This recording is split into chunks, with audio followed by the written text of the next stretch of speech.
자, 우리 요한일서 강의 14번째입니다. 1년 얼마 남지 않았는데요. 이제 오늘 5장 6절부터 8절까지 우리 함께 보도록 하겠습니다. 다 같이 한 목소리로 봉독하겠습니다. 5장 6절부터 8절입니다. 시작. 예수께서 하나님의 아들이심을 믿는 자가 아니면 세상을 이기는 자가 누구냐? 이는 물과 피로 임하셨고 증언하는 이는 성령이시니 성령은 진리니라. 증언하는 이가 셋이니 성령과 물과 피라. 또한 이 셋은 합하여 하나이니라. 아멘. 자, 믿음의 선포하겠습니다. 믿음은 긍정적입니다. 믿음은 창조적입니다. 믿음은 소망적입니다. 나는 믿음의 사람입니다. 나는 주 안에서 행복합니다. 아멘. 믿음의 아름다운 역사가 있기를 주님의 이름으로 축원드립니다.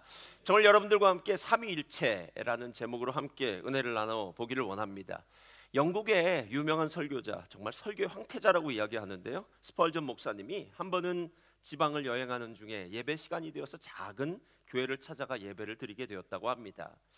그래서 그날 목사님이 이제 회중석에 앉아 있는 거죠. 그래서 앉아서 목사님의 설교를 듣는데 그날 목사님 설교가 너무 은혜스러우니까 스펄전 목사님이 설교를 들으면서 눈물을 흘렸다고 합니다. 예배가 끝난 후에 목사님을 찾아가서 오늘 설교에 큰 은혜를 받았다고 인사를 하자 목사님이 누구시냐고, 포스가 느껴질 거 아니에요. 어떤 분이시냐고 물었더니 자기가 영국 런던 뉴파크 교회의 담임 목사인 스펄전 목사라고 이렇게 얘기했답니다. 이 목사님이 스펄전 목사라는 말을 듣고는 깜짝 놀라면서 용서를 구하더랍니다. 왜냐하면 그날 설교는 스펄전 목사님의 설교집을 보고 그대로 베낀 것이기 때문입니다. 이 말을 들은 스펄전 목사님이 더 눈물을 흘리면서요, 목사님의 손을 잡고 이렇게 말했대요. 하나님 감사합니다. 제가 만든 빵을 오늘 다른 사람을 통해서 내게 다시 먹여주시니 더욱 감사합니다 라고 이렇게 얘기했다고 하더라고요. 스펄전 목사님이 다른 사람의 입으로 증거되는 자신의 설교죠. 자신의 설교를 듣고 은혜를 받은 이유가 무엇일까요? 그것은 그 설교 속에는 예수님이 계셨기 때문에 그렇습니다. 여러분, 실제 우리가 지난주일 빌립보서 여러분 어떻게 묵상을 하셨는지 모르는데요, 저는 묵상하면서 많이 은혜를 받았습니다. 빌립보서 3장 1절 말씀이 이래요. 3장 1절 한번 다 같이 읽어볼까요? 3장 1절 시작.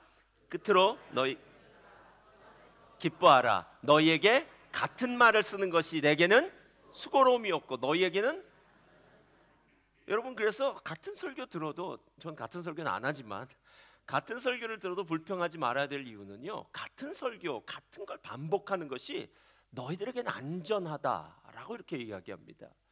실제로 설교를 여러 설교 본문에 많은 걸 바꿔가면서 하긴 하겠지만요, 그 중에 잊혀지지 않고 빠지지 않고 하는 것, 그것이 무엇입니까? 오직 예수 그리스도 아닙니까? 예수 그리스도를 믿음으로 얻는 그 놀라운 구원, 예수 그리스도라는 그 이름이 선포될 때에 우리의 영혼이 깨어나고 예수 그리스도의 능력이 우리 안에서 막 활력을 갖고 일하기 시작하는 것. 신앙은 예수를 아는 것이고 예수를 배우는 것이고 예수를 닮는 것. 어쩌면 신앙생활을 하는 저와 여러분의 모든 사람의 목표는 예수님 아니겠느냐라는 거예요. 그래서 예수님에 대한 이야기를 들을 때마다 우리가 얼마나 감격합니까? 오늘 말씀의 제목은 삼위일체입니다. 성경엔 삼위일체라는 단어는 나오지 않습니다.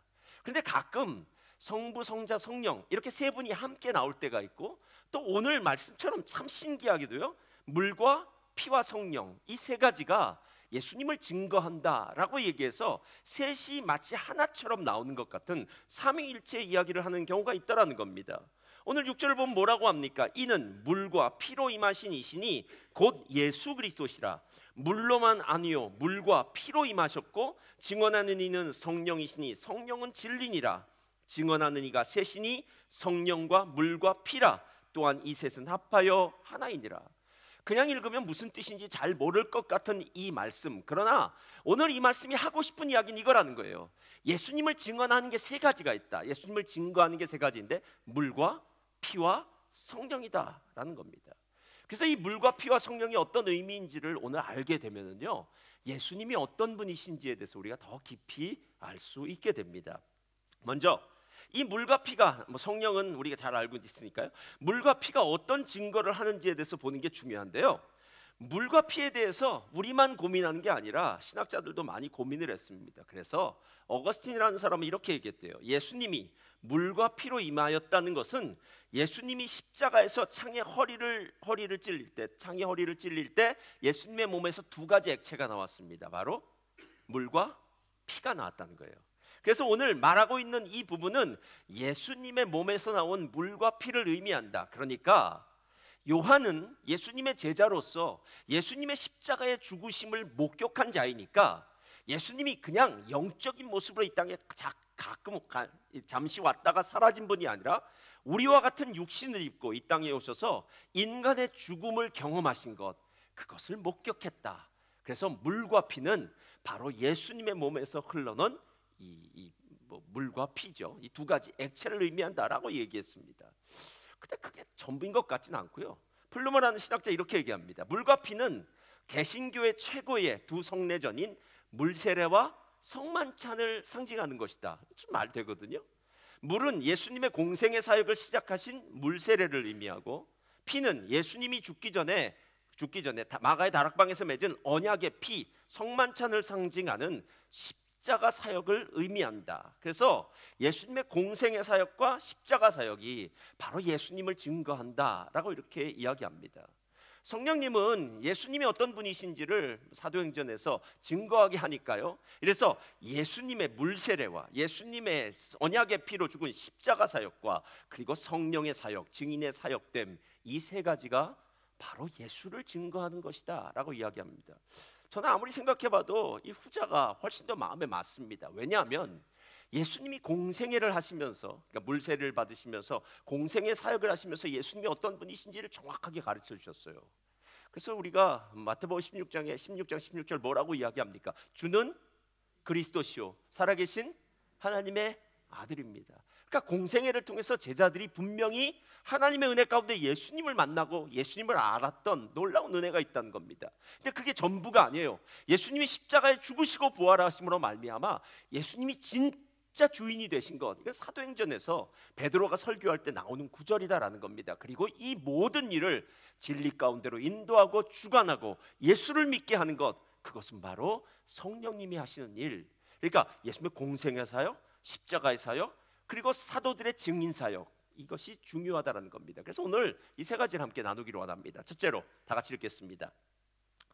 첫째로 시작. 물세례로 시작된 공생의 사역이 예수를 증명합니다. 자, 물세례는 정말 중요해요. 왜냐하면 예수님이 지상에서 33년 동안을 사셨는데 30년 동안은 일상적인 저와 여러분 같은 삶을 사셨고 3년 반은 공식적으로 하나님의 아들로서 메시아로서 사역을 시작합니다. 그런데 그 공식적으로 사역하는 그 가장 시작에 무엇이 있었냐면 요단강에 가서 세례 요한으로부터 세례를 받으십니다. 그런데 요단강에서 세례를 받는 일이 왜 중요하냐면 요단강에서 세례를 받으실 때 바로 삼위일체 하나님이 함께 역사하시기 때문에 그렇습니다. 자, 예수님이 물에 들어가셨다가 나오십니다. 성자 예수님은 세례를 받으십니다. 성령 하나님이 무엇처럼 임했을까요? 이수정 집사님? 비둘기처럼 임했고요.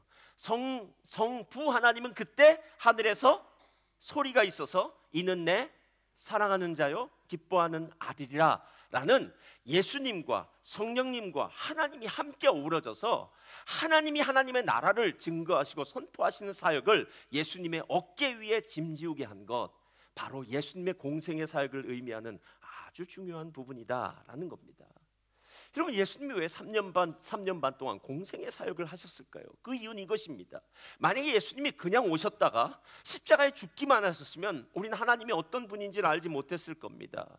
빌립이 예수님에게 이렇게 묻습니다. 예수님, 우리에게 하나님을 좀 보여주십시오. 그러면 족하겠습니다. 그때 빌립이 뭐라고 이야기합니까? 나를 본 자는 아버지를 보았다. 예수님이 3년 반 동안 하나님으로서 귀한 사역을 감당했기 때문에 제자들도 사람들도 모두 하나님의 나라는 이렇구나, 하나님은 이런 분이신구나 알게 되더라는 거예요. 누가복음 4장에는 이사야서에 나와 있는 그 예언의 말씀을 예수님이 나사렛 회당에서 하신 말씀이 있어요. 4장 18절 19절 다 같이 읽겠습니다. 시작. 주의 성령이 내게 임하셨으니 이는 가난한 자에게 복음을 전하게 하시려고 내게 기름을 부으시고 나를 보내사 포로된 자에게 자유를 눈먼 자에게 다시 보게 함을 전파하며 눌린 자를 자유롭게 하고 주의 은혜의 해를 전파하게 하려 하심이라. 여러분, 이 땅에 살고 있는 모든 사람은 다 크고 작은 고민이 있습니다. 제가 하는 삶의 루틴 중에 저는 참 감사한데요, 우리 셀리더님들이 이제 월말에 올려주시는 기도 제목들이 있어요. 한두 사람 안 올렸습니다. 이전과 동일 뭐 이렇게 써요. 근데 있다 보면은 너무너무 은혜를 받아요. 이번엔 특별히 은혜를 좀 많이 받았습니다. 그리고 난 다음에 한 가지 더 배운 게 있으면, 배운 게 하면 무엇이냐면, 사람마다 다 문제가 있습니다.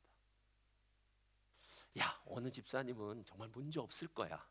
난 저 집사님의 삶처럼 만나면 진짜 문제 없이 저렇게 사는 것만 보면 난 진짜 행복할 거야 라고 생각하는 그 집사님의 기도 제목을 보면 문제가 큽니다. 그래서 제가 기도 제목을 보면서 모든 사람은 이 땅을 살아가면서 문제 가운데 사는구나. 오늘 예수님이 왜 오셨습니까? 가난한 자에게 복음을, 포로된 자에게 자유를, 눈먼 자에게 다시 보게 함을, 눌린 자를 자유케 하는 것. 주의 은혜의 해는 희년입니다. 희년은 50년 만에 이스라엘 백성들을 모두 다 다시 되돌리는 것입니다. 처음에 땅을 가지고 있었던 사람들이 땅을 빼앗기고 잃어버렸다고 해도 상관없습니다. 50년이 되면 다 다시 자기 땅을 찾습니다.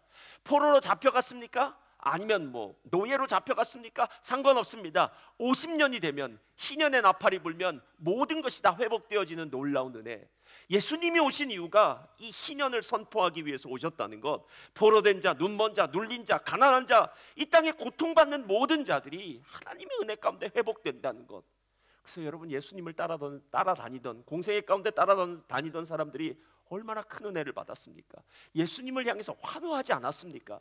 맞아, 이분이 메시아야. 이분을 따라간다면 우리의 삶은 완벽할 거야. 바로 그 모습을 보여주기 위해서 예수님의 물세례가 시작되었다라는 겁니다. 이게 바로 첫 번째 물세례 이야기예요. 근데 거기서 끝나지 않아요. 두 번째, 이제 제일 중요한 파트로 들어갑니다. 시작. 언약의 피를 상징하는. 자, 예수님이 이 땅에 왜 오셨을까요? 예수님의 궁극적인 목적은 십자가에 죽으시기 위해서 오셨습니다.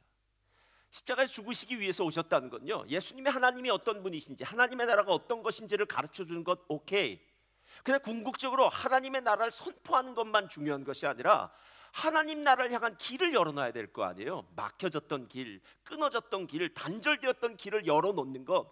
예수님이 그 십자가로 그 단절되었던 길이 열려지는 것, 자신의 육체로 길을 삼아서 죄인이었던, 영원히 심판받고 저주받은 우리들을 하나님의 나라로 이끌어가는 것, 이것이 바로 언약의 피, 예수님의 십자가 보혈의 능력이다라는 겁니다.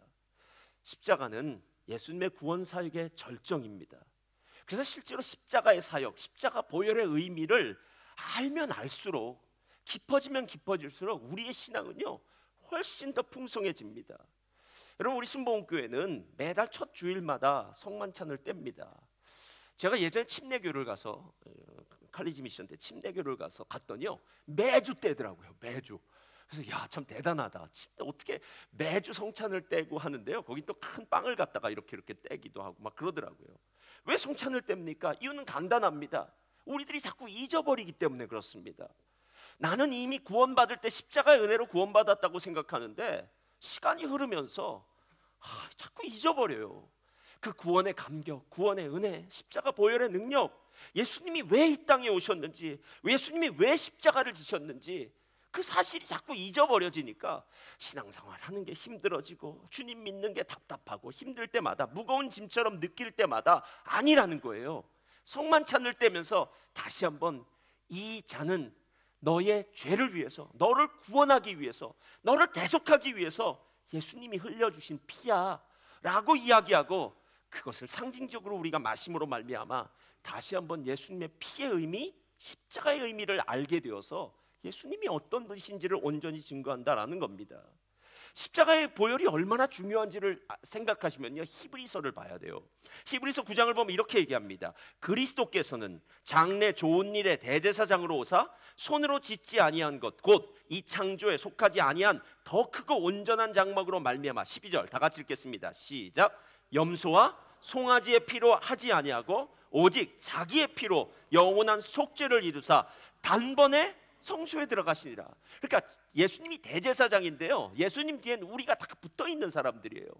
그런데 예수님이 단번에 그 어린 양의 피로, 예수님의 자신의 십자가 보혈로 하나님 앞에 우리를 다 이끌고 가서 우리로 거룩한 존재로 하나님의 자녀로 만들었다라는 겁니다. 사랑하는 성도님들, 여러분 정말 십자가의 의미를 알고 계십니까? 제가 지난주에 김용희 선교사님, 우리 교회도 있어요, 십자가의 완전한 복음이라는 책을 읽다가 그 중에 한 챕터가 제목이래요. 십자가 앞에 서본 사람만이 복음을 안다, 이래요. 야, 정말 참 대단. 십자가 앞에 서본 사람만이 복음을 안다라는 챕터가 있어요. 그 챕터에 간증이 나와요. 어떤 간증이냐면 이래요. 어느 날 본래 김용희 목사님이야 집회 많이 하시고, 집회도 2시간 3시간씩 하신 분이니까 오늘 저녁 집회를 마치고 밤늦게 12시가 지나서 집에 돌아왔답니다. 하나님한테 큰 은혜를 받아서 잠이 오지 않으니까 옆에서 자고 있는 아내를 깨웠대요.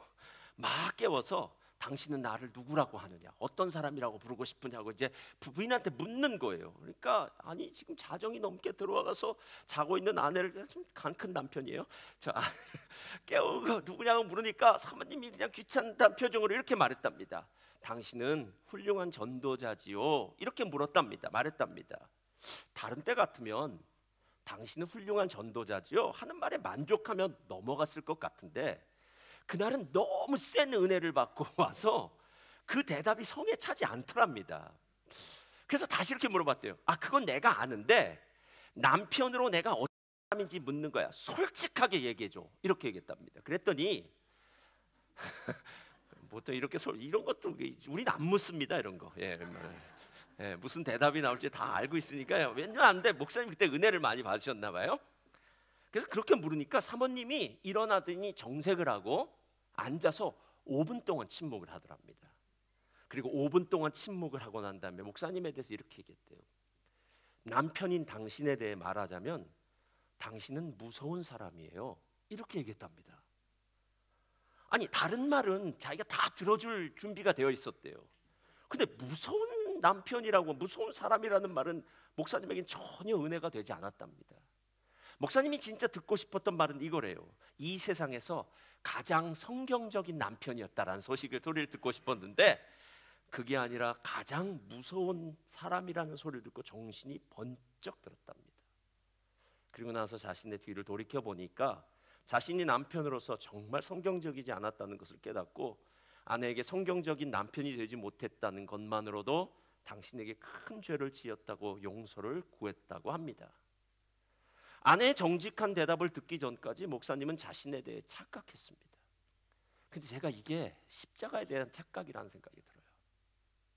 정말 십자가 앞에 서서 하나님의 음성을 들으면 나라는 존재가 얼마나 한심하고 부족하고 연약하고 죄인인지가 느껴지는데, 우리는 십자가 앞에서 정말 하나님의 소리를 듣기를 두려워할 수도 있고요. 아니, 그런 자리 웬만하면 피하는 게 낫죠. 왜? 아니, 십자가에서 주님 십자가를 대면하면 대면할수록 나에게는 참 불편한 일이 많기 때문에 십자가 대면하는 일을 웬만하면 피하고 싶은 것, 그게 우리들의 모습 아닐까라는 생각이 들었어요. 진짜 십자가 앞에 서면 우리의 영적인 민낯이, 우리의 잘잘못이 적나라하게 드러납니다.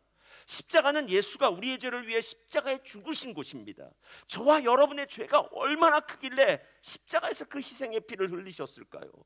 처음 예수 믿을 때만 십자가에서 죽으신 것이 아니라 나는 날마다 죽노라, 바울이 얘기했던 것처럼 예수님의 십자가 앞에 우리가 날마다 나아가야 되는 이유는, 이미 한 번 우리가 예수님의 십자가로 구원받았다고 하지만 내 삶, 내 모습 바라보면 아직도 부족하고 연약하고 바보 같아서 십자가의 주님 앞에 다시 한번 나아가 주님의 십자가의 은혜를 다시 한번 경험할 수밖에 없는 것. 우리가 훌륭하고 잘나고 평범하게 이렇게 잘 살고 있으니까 죄가 없는 것이 아니라, 하나님을 우리의 삶의 주인으로 삼지 않고 나의 쾌락이 주인이 되고 돈이 주인이 되고 성공이 주인이 되고 자식이 주인이 되어서 십자가 없이 살아가는 그 모든 삶, 그럼 이게 바로 십자가 앞에서, 하나님 앞에서 우리가 말씀한 것 아니겠느냐라는 거예요. 지난주 빌립보서를 묵상하면서 바울이 고백했던 거 기억하시나요? 나는 예수 그리스도를 아는 지식이 가장 고상하다는 것을 알았다. 그래서 그리스도를 얻기 위해서 이 모든 것들을 다 배설물로 여긴다고 얘기하지 않습니까? 돈도 배설물입니다. 성공도 배설물입니다. 자녀도 배설물입니다. 자녀에 대한 성공이요, 자녀가 아니라 자녀의 성공을 바라는 것도 배설물입니다. 여러분이 이 땅에서 원하는 모든 것들이 실은 예수 그리스도를 만나고 나면 배설물에 불과합니다. 근데 우리는 배설물이 아니라고 생각하잖아요. 아직도 필요하다고 생각하잖아요. 정말 예수 외에 무엇이 필요합니까? 예수님이 있기 때문에 다른 것들이 의미 있는 것이지, 예수가 없이 다른 모든 것들은요, 제가 보니까 세상에서 성공만큼 위험한 게 없는 이유는 세상에서 성공하고 나면 예수님 앞에 나올 확률이 적더라고요. 세상에서 많은 시간을 성공했기 때문에 사용하다 보면 하나님 앞에서 절대로 많은 시간을 사용하지 못하는 사람들 많이 보았습니다. 십자가는 우리들에게 그걸 증거하고 있어요.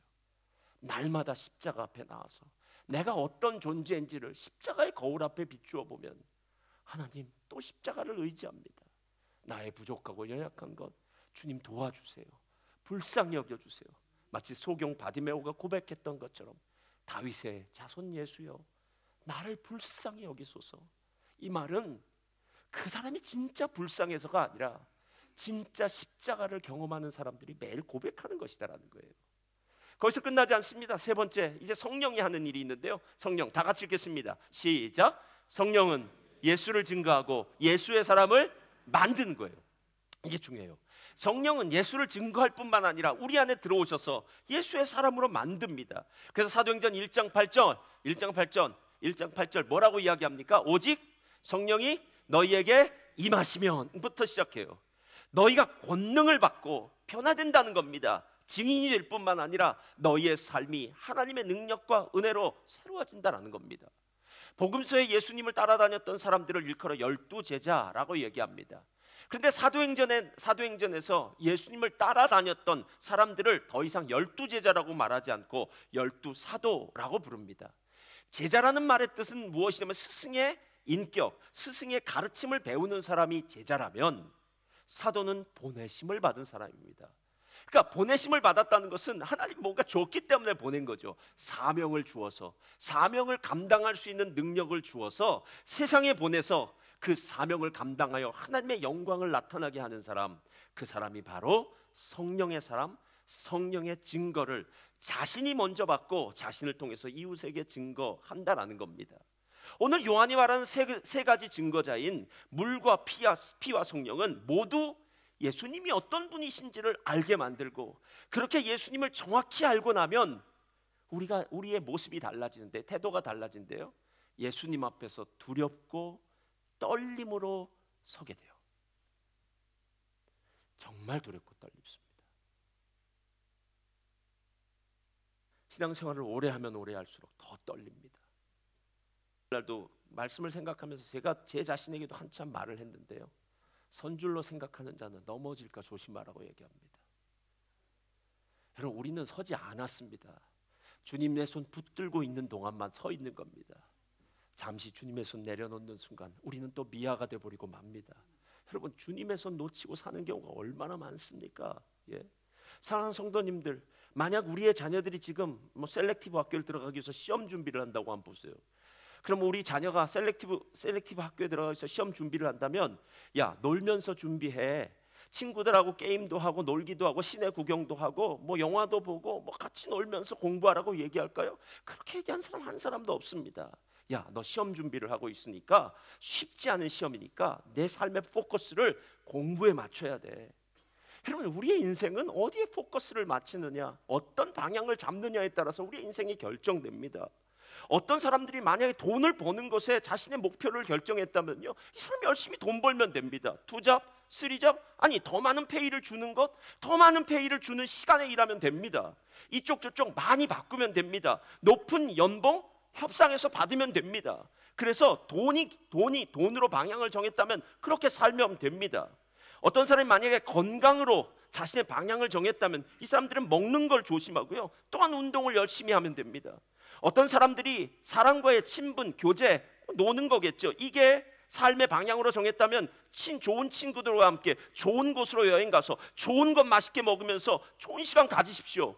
이렇다면 자신이 결정한 방향만큼 자신이 얻는 유익이 있을 것이다라는 거예요. 그런데 하나님 우리에게 한 번도 그렇게 얘기하지 않았습니다. 예수 그리스도를 믿고 난 다음에 우리의 삶의 방향은 고린도전서 10장 31절 한번 다 같이 읽어볼까요? 시작.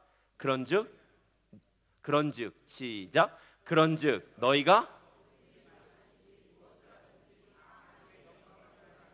여러분 이거 아닙니까? 예. 내가 좋아서 하는 일이 아니라요, 하나님을 기쁘시게 하는 일이어야죠. 내 육체가 즐겁기 위해서 하는 일이 아니죠. 돈을 많이 벌기 위해서 하는 일이 아니죠. 여러분 교회는 한 번도, 성경은 한 번도 그렇게 얘기하지 않았어요. 근데 우리가 나름대로 다 짜집기해서 맞추는 거예요. 그래서 우리 좋을 대로 합시다 하나님. 아니요 여러분, 그런 일 한 것 없어요. 실제로 고린도전서 10장 31절에 나와 있는 이 말씀 뒤는 잘 보지 않는데 32절부터는 이렇게 얘기해요. 유대인에게나 헬라인에게나 하나님의 교회나 거치는 자가 되지 말아라. 거치는 자가 되지 말아라. 33절 다 같이 한번 읽겠습니다. 33절이요.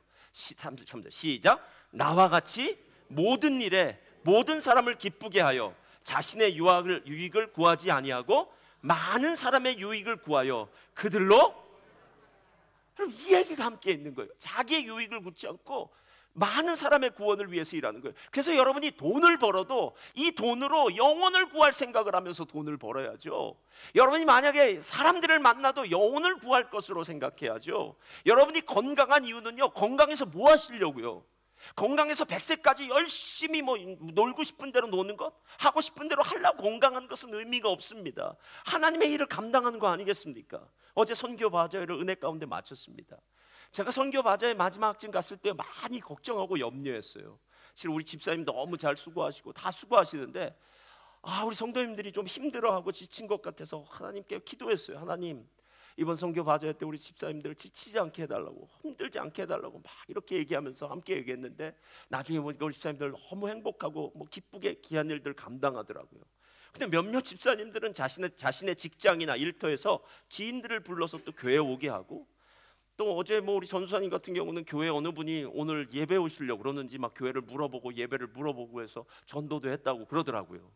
어쩌면 우리의 바자회가, 선교 바자회가 교회의 문턱을 낮추고 세상에 있는 사람들로 일로 클레이턴 사우스에 교회가 있어.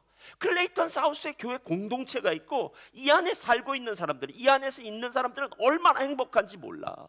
여러분의 그 행복한 모습을 보면서 예수님이 선포되고 증거되는 것, 물과 피와 성령으로 증거되는 것, 이게 아니겠느냐라는 겁니다. 자, 이 팀 앞으로 나와주시고요.